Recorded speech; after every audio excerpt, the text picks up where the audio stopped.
돌아온 비하인드 뉴스 시간입니다. 이성대 기자와 함께하겠습니다. 자, 바로 볼까요? 네, 첫 번째 이슈입니다. 조국보다 한동훈에 끌리다. 자, 이재명 대표 얘기인데요. 오늘 윤 대통령과 한동훈 대표 면담 최대 관심사였습니다. 네. 자, 이재명 대표도 관심을 보였는데 특히 한 대표를 향해서 이례적으로 응원 메시지를 보냈습니다. 먼저 들어보시죠. 한동훈 대표께서 대통령을 잘 설득하셔가지고 국정기조의 전환을 이끌어내시기를 한동훈 대표님 면담 잘 하시고 좋은 성과 내시고 또 기회가 되시면 야당 대표와도 한번 만나시기를 기대합니다. 이재명 대표가 한동훈 대표에게 이렇게 덕담하는 거는 처음 보는 것 같은데요. 그렇습니다. 상당히 이례적이죠. 네. 자, 그런데 국민의힘도 약 3시간 반 만에 신속하게 호응했다. 이것도 좀 이례적입니다. 네. 자, 박정하 당대표실 비서실장이 민주당 이 대표가 먼저 회담을 제의했고 한 대표도 민생 정치를 위해 흔쾌히 응하기로 했다라고 입장을 밝혔습니다. 네. 자, 양측은 지금 구체적인 일정을 논의하기로 했기 때문에 만약에 이르면 이달 안에도 만남이 가능하고요. 그렇게 되면 9월 1일 회동 이후에 약 2달 만에 다시 만나게 되는 셈인데 참고로 오늘 윤 대통령과 한동훈 대표가 7월 30일 이후에 약 3달 만에 만났기 때문에 두 사람이 더 빨리 자주 보게 되는 셈입니다. 네, 마침 윤석열 대통령과 한동훈 대표가 만나는 당일 또 이런 일이 있었어요. 아무래도 그러다 보니까 정치적인 무게가 더 실릴 수밖에 없다 이런 분석이 나오는데 자, 이재명 대표 입장에서는 은근하게 한 대표를 응원하면서 이른바 윤한 갈등의 틈을 계속 벌려놓는 그런 전략이 아니냐 이런 분석이 나오고 있고요. 자, 네. 반면 잠시만요. 지금 윤석열 대통령과 한동훈 대표 면담 관련해서 지금 당에서 브리핑을 한다고 합니다. 바로 연결해 보죠. 나온 대표한테 구술받은 내용 제가 간단하게 말씀드릴게요. 한동훈 대표는 오늘 대통령과의 회동에서 나빠지고 있는 민심과 여론 상황, 이에 따른 과감한 변화와 쇄신의 필요성, 두 번째 김 여사 이슈 해소와 관련해 앞서 밝힌 3가지 방안, 즉 대통령실 인적 쇄신, 대외 활동 중단, 의혹 사항들 설명 및 해소, 그리고 특별감찰관 임명의 진행 필요성. 세 번째, 여야 의정협의체에 조속한 출범 필요성을 말씀드렸습니다. 이와 더불어 우리 정부의 개혁 정책, 외교 안보 정책에 대해 지지하고 당이 적극 지원할 것이란 점을 말씀드렸습니다.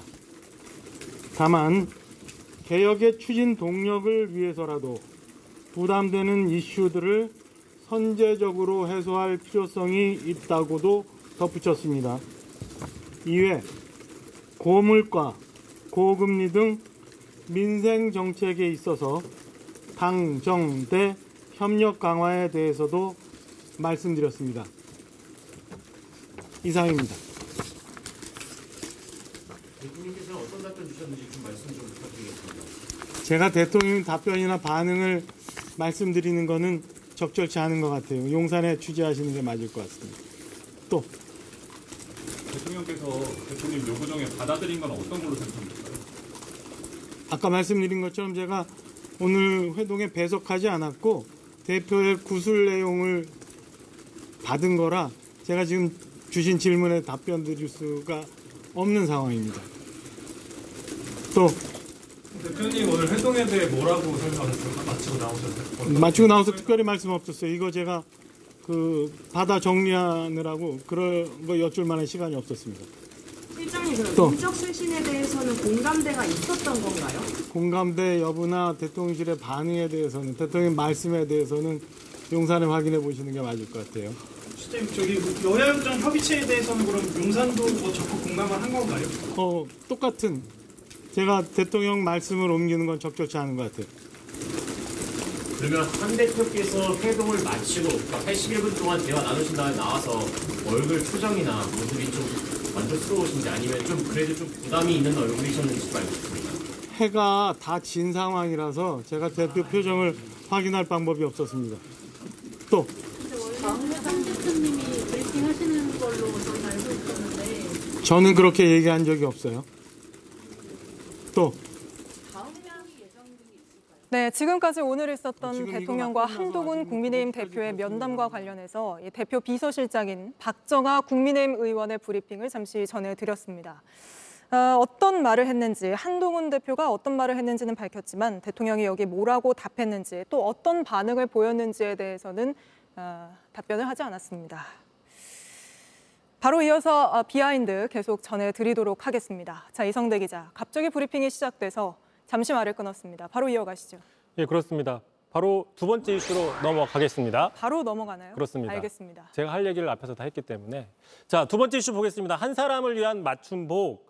자, 오늘 해양경찰을 상대로 국정감사가 이루어졌습니다. 자, 이 자리에서 김종욱 해양청장 한 사람만을 위한 국제행사용 맞춤복이 제작됐다는 지적이 나왔는데, 자, 지난 3월이었습니다. 왼쪽에 김 청장인데 싱가포르 방문했을 당시에 저렇게 하얀색 반팔 옷을 입었습니다. 하지만 이 옷은 해경 규정 복장에는 없는 옷입니다. 자, 그러자 해경 측에서 해명을 했는데 뭐라고 했느냐? 자, 국제 행사에서는 보통 흰 옷을 많이 입고 또 한여름이기 때문에 반팔 같은 거를 착용하게 됐다. 자, 시제품을 만들어서 먼저 입어본 것이고 뒤늦게 복장 규정에 이런 것을 채워 넣었다라고 해명을 했습니다. 참고로 지난 7월에 보시면요. 왼쪽 사진입니다. 국내 행사에서는 저렇게 복장 규정에 맞게 긴 팔 옷을 입었습니다. 네. 그런데 지난 7월 싱가포르만 못지않게 더웠던 역대급 무더위의 여름이었습니다. 자, 국내에서는 긴팔을 입고 해외에서는 반팔을 입는다는 해경의 그 설명이 좀 설득력이 떨어지는 게 아니냐, 뭐 이런 지적이 나왔습니다. 게다가 국제회의 출장 가서 개인 여행을 했다는 지적도 나왔다고요. 그렇습니다. 지난해 9월이었습니다. 밴쿠버 국제회의를 갔는데 폐막식 행사에는 참석하지 않고 관광을 떠났다는 의혹이 나온 것이죠. 자, 인근이라고 하기에는 좀 먼 1000km 정도 떨어진 밴프 국립공원을 갔는데 이곳이 어디냐면 여행자들은 누구나 가고 싶어하는 버킷리스트 중에 한 곳입니다. 자, 이곳을 갔는데 김 청장 자신도 여기서 찍을 아까 그 사진을 자신의 SNS 프로필 사진에 올릴 정도로 관심이 있었습니다. 물론 논란이 되자 삭제가 됐는데 자, 이에 대해서 야당에선 비판과 지적이 나왔습니다. 들어보시죠. 밴쿠버에서 1000km가 떨어진 캘거리주 밴프 국립공원으로 관광 가셨습니다. 저도 기관장을 맡아봤지만 이렇게 간 큰 경우는 본 적이 없습니다. 그러니까 총회와 폐막식에 참석하는 것보다 저 관광이 더 화급한 일이었는지. 자, 논란이 되자 해경청장에는 국민 눈높이에 맞지 않는 부분이 있었다라고 죄송하다고 사과는 했습니다. 알겠습니다. 오늘은 여기까지 들어보겠습니다. 이성대 기자였습니다. JTBC 뉴스를 시청해 주셔서 고맙습니다. 저희는 저녁 6시 50분 뉴스룸에서 뵙겠습니다.